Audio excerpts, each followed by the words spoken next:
Domeless engines.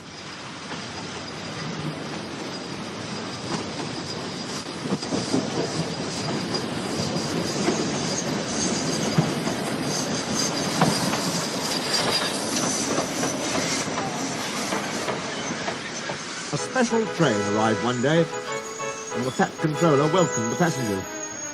They looked at everything in the yard and photographed the engines. Duck's driver let some of them ride in his cab.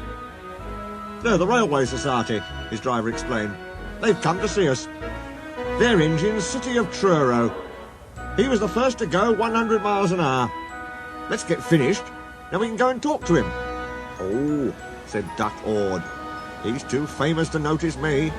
"Rubbish," smiled his driver. "Come on." Duck found City of Truro at the coaling stage. "May I talk to you?" he asked shyly.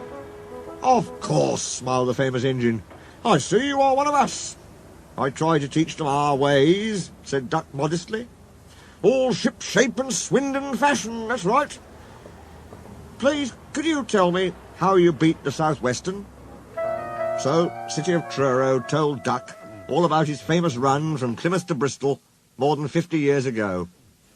They were soon firm friends and talked Great Western till late at night. City of Truro left early next morning. "Good riddance," grumbled Gordon. "Chattering all night, keeping important engines awake. Who is he, anyway?" "He's City of Truro. He's famous." "As famous as me? Nonsense." "He's famouser than you. He went 100 miles an hour before you were drawn or thought of." "So he says, but I didn't like his looks." "He's got no dome," said Gordon darkly. "Never trust domeless engines. They're not respectable." "I never boast," Gordon continued modestly, "but 100 miles an hour will be easy for me. Goodbye." Presently Duck took some trucks to Edward's station. He was cross, and it was lucky for those trucks that they tried no tricks. "Hello," called Edward. "The famous City of Truro came through this morning. He whistled to me. Wasn't it kind?" "He's the finest engine in the world," said Duck. And he told Edward about City of Truro and what Gordon had said. "Don't take any notice," soothed Edward. "He's just jealous. He thinks no engine should be famous but him. Look, he's coming now." Gordon's boiler seemed to have swollen larger than ever. He was running very fast. He swayed up and down and from side to side as his wheels pounded the rails. "He did it, I'll do it. He did it, I'll do it," he panted. His train rocketed past and was gone.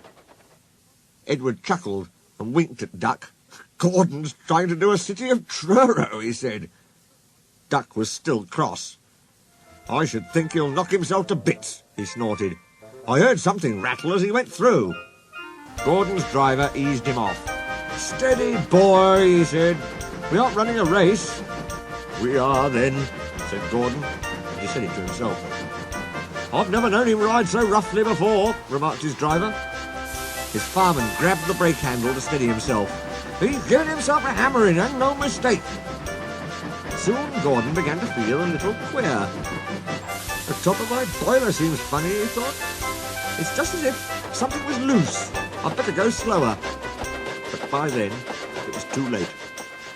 They met the wind on the viaduct. It wasn't just a gentle wind, nor was it a hard, steady wind. It was a teasing wind which blew suddenly in hard puffs and caught you unawares. Gordon thought it wanted to push him off the bridge. "No, you don't," he said firmly.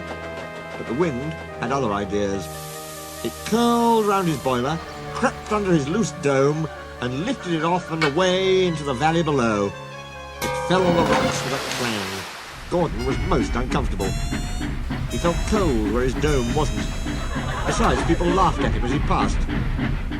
At the big station, he tried to whoosh them away, but they crowded round no matter what he did.